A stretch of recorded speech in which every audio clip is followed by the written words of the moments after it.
Sebenarnya jumlah lebarnya dari defisit ini menandakan bahwa ada suatu effort ekonomi atau program-program dari pemerintah yang memang ditujukan untuk melakukan effort ekonomi yang tidak as usual atau daily as usual. Dan jika memang ada, menurut Anda, bagaimana dampak multiplier efeknya ke ekonomi secara real, Pak? Iya, betul. Jadi memang ya pertama kalau melihat defisit pada zaman pandemi COVID ya jelas ini tidak sebanding ya karena kondisinya berbeda. Ketika COVID tentu kita perlu banyak stimulus di situ, makanya defisit kita melebar dan perlu kembali ke kondisi awal sesuai dengan amanat undang-undang, kembali ke 3%. Di saat ekonomi kita sudah mulai stabil seperti itu. Jadi kondisi pandemi COVID itu ibaratnya suatu outlier dari tren perekonomian dan itu memang wajar terjadi. Jadi kita tidak boleh merefer ke sana lagi karena kondisinya Ya, sudah berbeda. Gitu. betul. Ya harusnya memang merujuk pada idealnya ya tahun 2023 gitu ya, di mana defisitnya itu harusnya setidaknya mendekati ya kondisi 2023 dan 2024 seperti itu. Kalaupun Pak Prabowo dan pemerintahannya nanti punya program-program baru yang tidak bisnis as usual, ya beliau bisa merancang APBN perubahan seperti itu. Jadi memang biasanya setiap era transisi itu wajar ada APBN perubahan yang lebih cepat di awal tahun seperti itu. Karena mengingat ada program-program baru, ada program-program terobosan yang dianggap lebih efektif, mesejahterakan perekonomian masyarakat. Nah itu ya boleh-boleh saja terjadi dan APBN perubahan dilakukan lebih cepat di awal tahun itu juga wajar-wajar saja gitu. Jadi itu yang saya lihat harusnya pemerintahan sekarang ini menawarkan ya postur APBN yang ideal ya sesuai dengan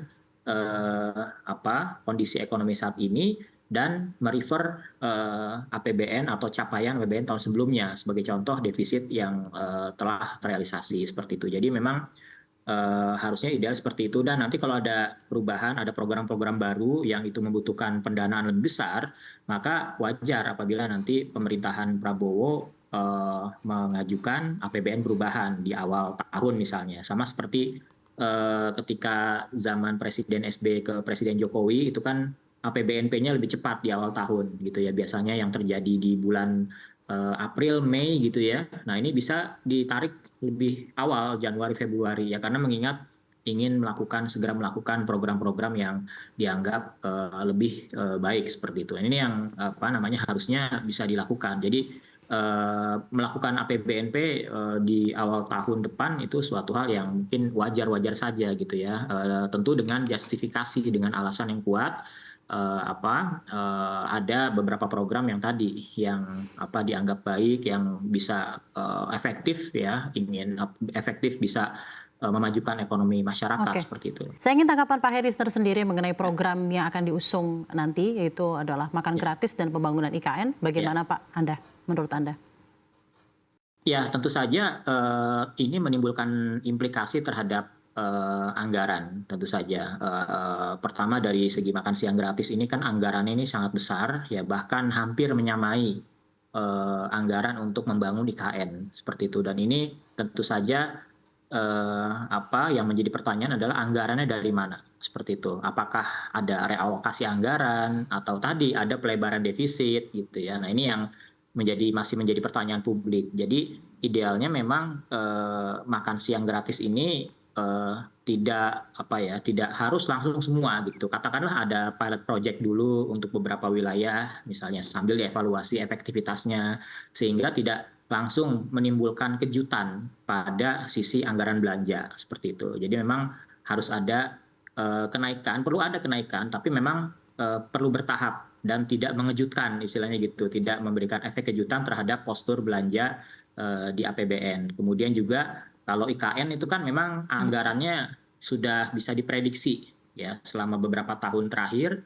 itu bisa diprediksi kira-kira 2024 berapa yang akan dianggarkan, 2025 berapa dan seterusnya. Nah ini yang harusnya memang sudah bisa terbaca. Tapi kalau saya lihat memang ada program baru ya di tahun depan yang itu juga menjadi janji politik presiden terpilih adalah salah satunya makan siang gratis yang menimbulkan konsekuensi terhadap kebutuhan anggaran yang sangat besar. Nah, Oke. mungkin idealnya yaitu tadi perlu ada pilot project dulu ya sebelum Hmm. secara masif Oke. dilaksanakan. Effort-effort apa Pak yang bisa dilakukan pemerintah untuk meningkatkan penerimaan negara tapi tidak hanya dengan pajak Pak? Karena kita ketahui juga ada penaikan pajak di 2025 ini menjadi polemik tersendiri untuk rakyat Pak. Ya, tentu saja pertama adalah kondisi perekonomiannya harus dijaga betul ya agar tetap kondusif. Dari sisi konsumsi, bagaimana menjaga daya beli masyarakat agar tetap tumbuh, kemudian dari sisi produksi juga itu tetap dijaga agar bisa tetap bersaing, tetap tumbuh sehingga apa? Yang namanya penerimaan itu kan merupakan suatu apa namanya dampak dari kemajuan ekonomi dari sisi ketahanan ekonominya. Kalau ekonomi kita membaik, otomatis maka penerimaan negara juga bisa membaik juga, bisa meningkat seperti itu. Jadi yang perlu dilakukan pertama adalah bagaimana menjaga apa namanya iklim dari sisi konsumsi maupun dari sisi produksi agar tetap tumbuh, jaga daya beli masyarakat karena ini merupakan salah satu atau bahkan komponen terbesar dalam ekonomi kita gitu. Kemudian juga dari sisi produksi, bagaimana di sisi produksi itu kita bisa tetap berdaya saing, bisa tetap meningkatkan nilai tambah dengan berbagai macam program pemerintah, mulai dari industrialisasi hingga masuk ke hilirisasi ini juga perlu terus diperdalam, diperluas sehingga ada potensi-potensi penerimaan baru, ada sektor-sektor baru yang tumbuh, ada yang ekspansi. Ya ini kan potensi penerimaan baru gitu ya, tanpa harus meningkatkan prosentasenya. Itu juga harus dikawal betul, dijaga betul tahun depan gitu ya. Bagaimana ekspansi ekonomi ini harusnya bisa dilakukan mulai dari sisi ekonomi domestik, di mana kita juga punya potensi yang besar terhadap hal itu. Oke, baik Pak. Ancaman apa yang bisa timbul bagi ruang fiskal pemerintah di 2025 dengan sejumlah program prioritas pemerintah yang sepertinya akan diberlakukan tetap bagaimanapun juga keadaannya Pak? Dan sebenarnya bentuk-bentuk apa yang juga bisa dilakukan pemerintah dari segi penerimaan pajak, tata kelola, governance yang sebenarnya menjadi PR yang luar biasa harus diselesaikan utamanya Pak? Ya, pertama adalah bagaimana pemerintah bisa mengantisipasi ya gejolak ekonomi eksternal secara baik ya.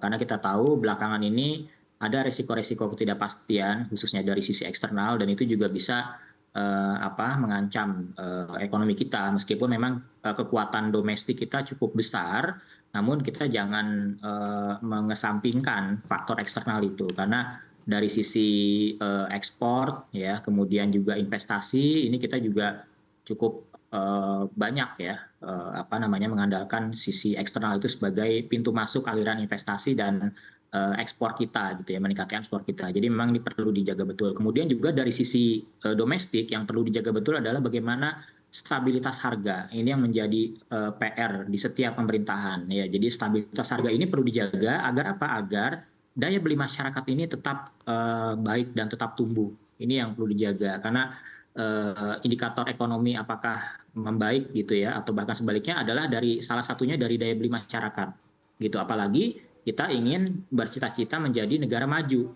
sampai 2045 gitu ya. Jadi dari 2025 sampai 2045 itu kalau menurut hitungan kalau kita ingin keluar dari negara kelas menengah ya, ekonomi kita tuh harus tumbuh minimal rata-rata 6% dari tahun 2025 sampai 2045. Maka apa yang bisa menyumbang ekonomi kita supaya tumbuh rata-rata 6%? Pertama adalah dari sisi produksinya. Apa yang bisa diandalkan dari sisi produksi tentunya adalah penciptaan nilai tambah.